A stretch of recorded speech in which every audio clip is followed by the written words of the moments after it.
Ok. Vamos a trabajar lo referente a distribución normal, curva normal o campana de Gauss. Ahí tenemos a Johann Carl Friedrich Gauss, que fue matemático, astrónomo y físico alemán. Vemos la fecha de 1777 a 1855. ¿Ustedes ubican a este autor? Sí, profesor. ¿En qué materia? Pues en varias, en electromagnetismo, en lo de las matrices. Ok. Él, precisamente como ustedes lo mencionan, hace una propuesta. Entonces, él elabora esta fórmula. Dice que y es igual a 1 entre sigma raíz cuadrada de 2pi e a la menos 1 medio de x menos mu al cuadrado, sigma al cuadrado. Vemos aquí que maneja dos medidas estadísticas. Una de centralización, que es la media aritmética, dijimos que era la más usual. Y la otra que es de tipo de media dispersión, que es precisamente la desviación típica o estándar.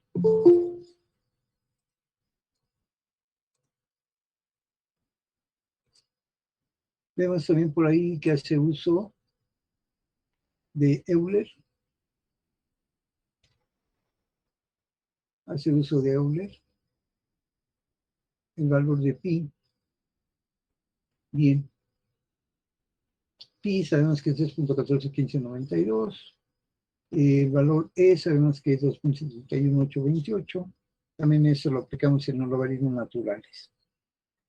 Entonces, él reduce la presentación de la fórmula y ese x menos mu en sigma la denomina como z. Entonces, z es igual a x menos mu en sigma. Al aplicar eso en la fórmula anteriormente mencionada, se reduce a y igual a 1 en raíz cuadrada de 2pi, e a la menos 1 medio de z al cuadrado. Cuando se inserta el término z, se dice que la forma es de carácter tipificada. Y entonces ahí ya concretamos lo que viene siendo la inclusión del término z en esa fórmula.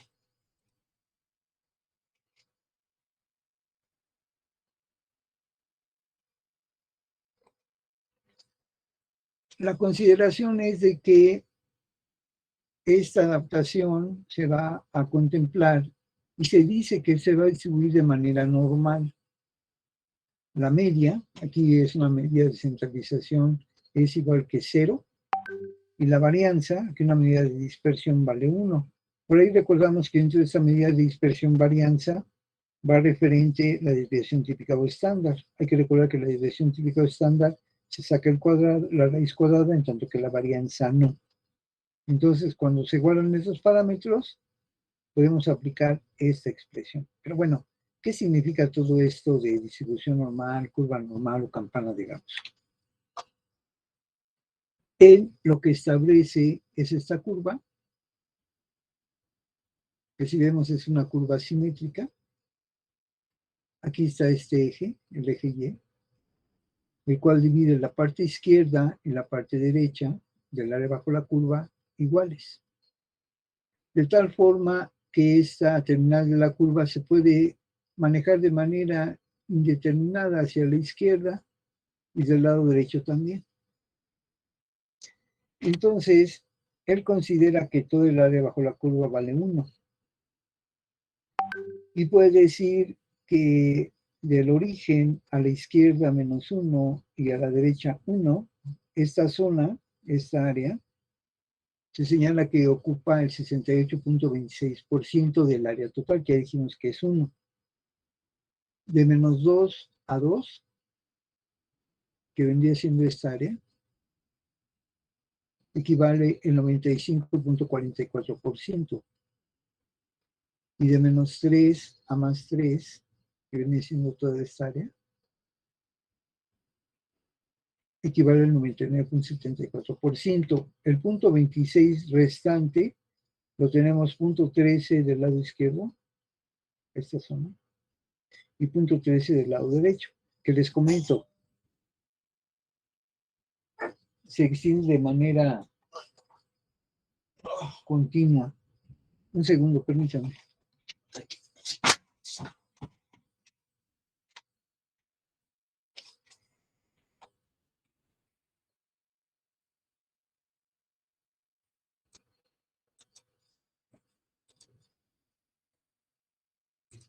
Ok.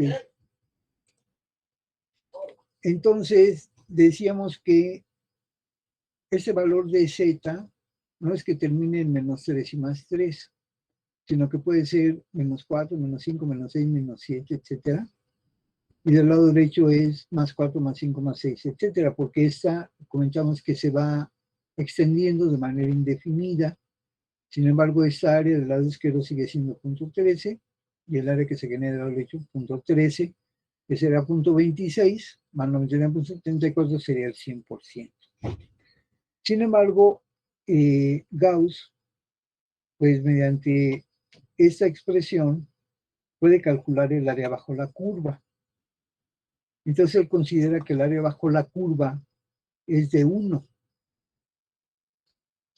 Si habláramos del punto 0, aquí esta línea, ¿qué área tendríamos?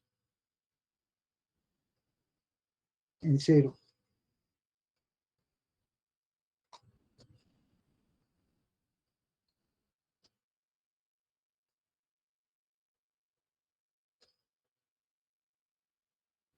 ¿Qué área se ¿Podría genera? repetir la pregunta, profesor? Si tomáramos como referencia el punto 0, ¿qué área tenemos bajo la curva en el punto 0?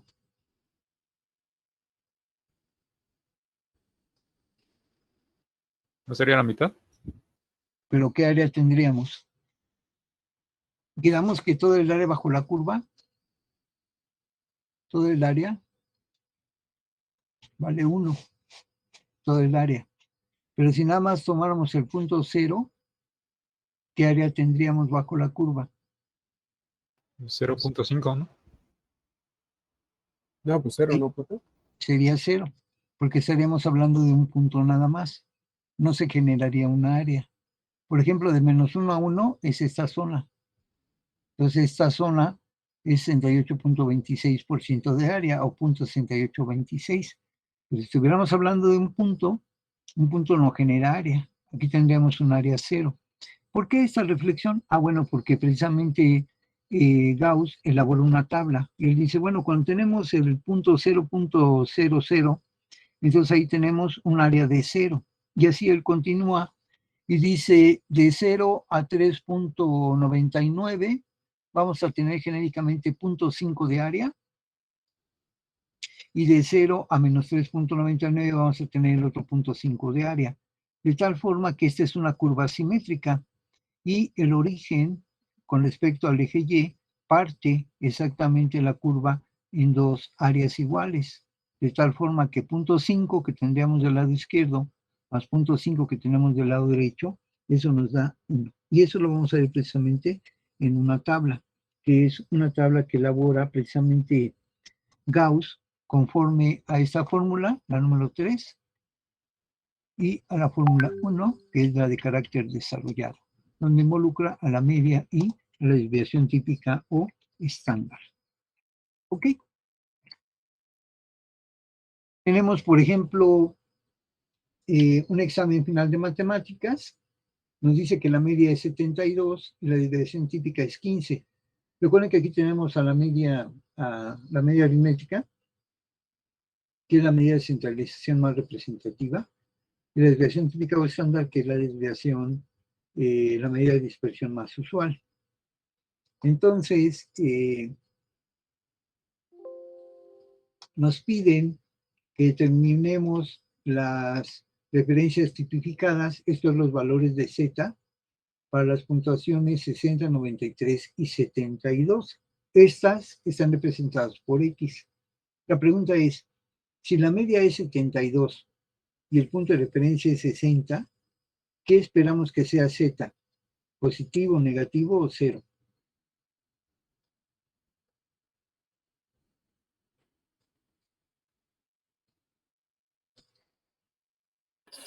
En este caso sería negativo, Negativo, ¿por qué? porque la media sería más grande que el primer valor, bueno, que el valor de x. Perfecto. El valor 60 es menor que la media. Por eso aquí podemos notar que nos da de carácter negativo. 60 menos 32 en 15 nos da menos 0.8. Por lo tanto, podemos presumir, cuando x es 93, y tomando en consideración que la media es 72, este valor de z, que esperamos como será positivo, negativo o cero. Ahí sería 0. En 72, perdón. Entonces aquí sería positivo, porque este es mayor. Y ya como lo mencionó el compañero, cuando el punto de referencia que nos piden es igual a la media, entonces aquí nuestro tipificado vale 0. Ya quedamos que para cuando z vale 0, el área va a valer 0. Pero bueno, más adelante les voy a enviar por ahí unas tablas con las cuales ustedes van a poder determinar esa área bajo la curva. Tomando como referencia los datos del problema anterior, ahora lo que nos van a pedir es el valor de x. Nos dan los valores de z, que son menos 1 y 1.6, y ahora cuánto vale x, tomando en consideración los valores de mu y sigma del problema anterior. Entonces, como piden x, lo que tenemos que hacer es un despeje.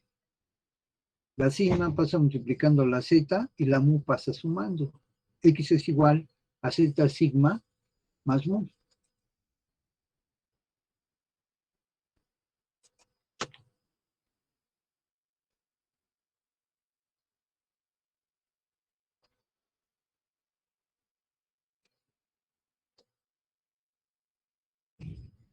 Entonces, sería z sigma más mu. Aquí sería menos 1. Ahí está el menos 1. La desviación fue 15 y la media fue 72. De tal forma que esta x nos da 57. Vemos que es menor que la media, porque precisamente el valor tipificado z es negativo. Por eso aquí vemos que es menor. En el caso que la z es positiva, o sea 1.6, esperamos que el valor de x sea mayor que la media. La media fue 72 y vemos que efectivamente cuando es 1.6 la z, la x es 96. ¿Hasta ahí alguna pregunta?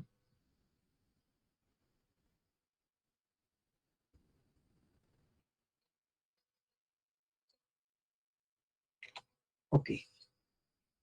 Ahora resulta que hay dos estudiantes que tienen las referencias tipificadas Z1 0.8 y Z2 menos 0.4, respectivamente. Eso es en un examen de inglés. Y después las puntuaciones son que el alumno 1 saca 88, o sea, X1 vale 88, y el alumno 2, X2, saca 64. Desde luego estos son valores en torno a la media. La media quedamos que fue 72. ¿Ok? En el caso de frente anterior, ¿no? Pero bueno, aquí, bajo estos datos, lo que nos están pidiendo es que determinemos la media aritmética y la desviación típica o estándar. ¿Qué hacemos?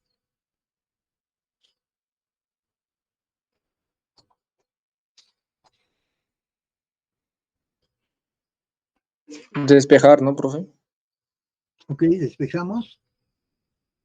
El sigma pasa multiplicando a la z, la mu pasa sumando con z sigma, y después nos aplicamos la conmutativa. X igual a z sigma más mu. Ok, ya lo hicimos. ¿Y después? En el problema nos piden la media aritmética y la desviación típica o estándar.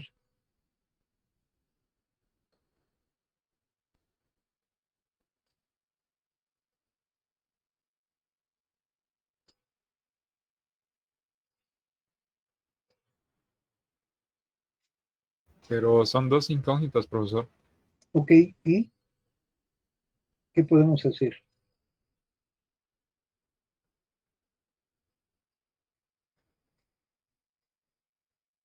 Pues podríamos sustituir y luego reemplazar en la otra fórmula. ¿Ok? Entonces, ¿qué nos han dicho en álgebra?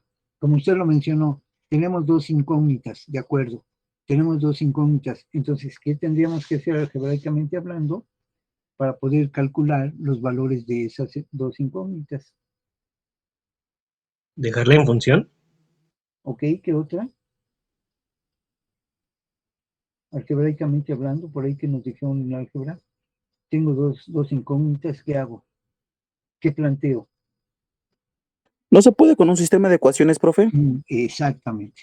Lo que tenemos que plantear es exactamente un sistema de ecuaciones. Recuerden que aquí dijimos que era Z1 y esta es X1. Entonces, con Z1, X1, tendríamos, sustituyendo en 2' una ecuación. Y con Z2, X2, tendríamos, sustituyendo en 2' otra ecuación. De tal forma que tendríamos un sistema de dos ecuaciones. Con este sistema de dos ecuaciones me piden calcular sigma y mu. Entonces aquí podemos aplicar suma, resta, determinantes, créeme lo que queramos. Por ejemplo, podemos multiplicar la ecuación b por menos 1, entonces nos quedaría mu con menos mu se reduce, y ya nada más, aquí sería esto más 0.4, 1.8 más 0.4 quedaría 1.2 de sigma, 88 menos 64, y ya despejamos ese 1.2 y nos daría el valor de sigma, que es 20. Ya conocí el valor de sigma, que es 20, lo podemos sustituir ya sea en la ecuación A o en la ecuación B, y obtenemos el valor de mu. ¿De acuerdo? Pero la estadística es muy sencilla, no nos compliquemos mucho. Tengo una situación algebraica, ok, en álgebra me dijeron, tienes dos incógnitas, planteas un sistema de ecuaciones, al menos con el mismo número de incógnitas, que son dos, planteamos el sistema y aplicamos cualquier forma de solución de la misma. Suma, resta, igualación, sustitución, como queramos. Y obtenemos los valores de sigma y de mu. Preguntas.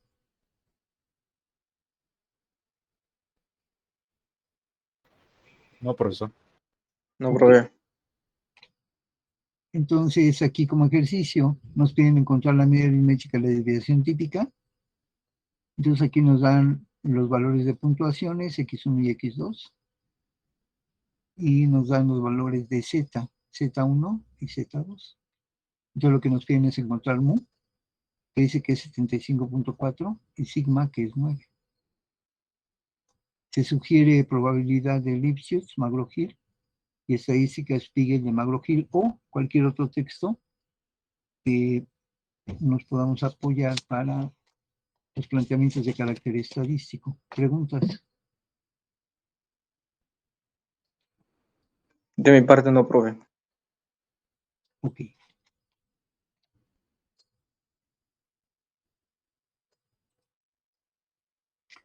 Vamos a pasar lista, por favor. Omar, Presente, profe. Juan Pablo, Presente. Alejandro, Presente, profe.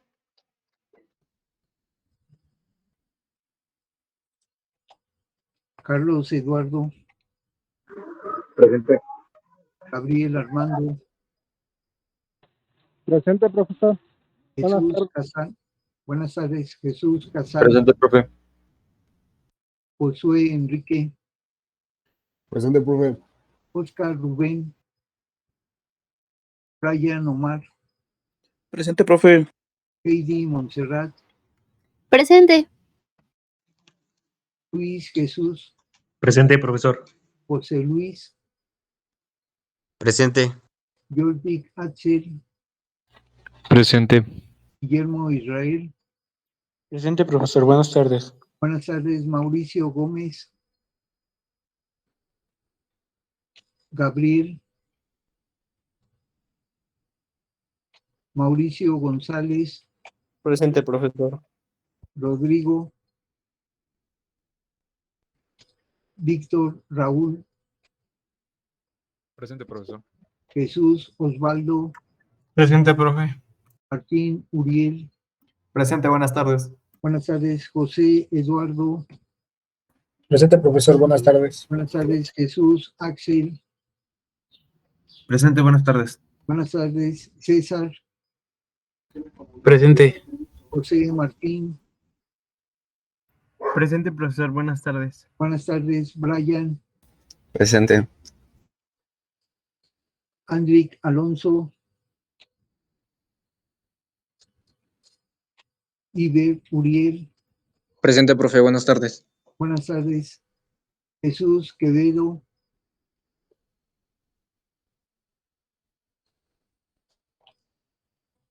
gracias. Christopher,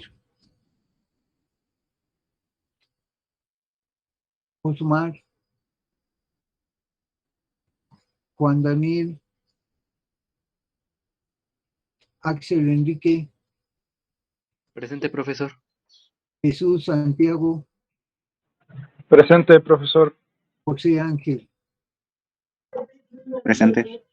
¿Alguna pregunta? Perdón, ¿alguien que no haya mencionado por ahí?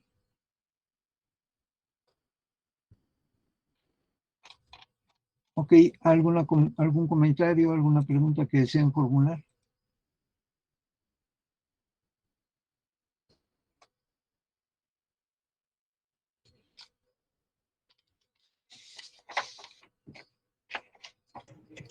Profe, bueno, sí, sería tan amable de subir la presentación al Sí, plan. sí, en esos días me tocó así estar viendo ya a CIME y estar en la máquina. Entonces, por esa razón sí se me redujo un poco el tiempo, pero sí les hago llegar por ahí el material. Gracias. Cabe mencionar que el segundo parcial tentativamente lo vamos a tener del día 25 al día 29 de abril y cerraremos el tercer parcial del 6 al 10 de junio para que lo vayamos contemplando y llegada la fecha ya ustedes me definan si van a cambiar la sección, primero presente ahora la 2 y luego la 1 o seguirán con la misma tónica como ustedes me digan. Ok, no sé si quieren añadir algo más.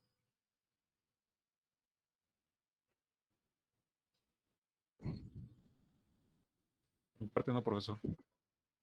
De acuerdo. Entonces estaremos en contacto la siguiente sesión por este medio. Les agradezco su atención. Gracias, profe. Nos vemos, Hasta luego, profe. profesor. Buenas tardes. Gracias, profe. Buenas tardes. Buenas tardes.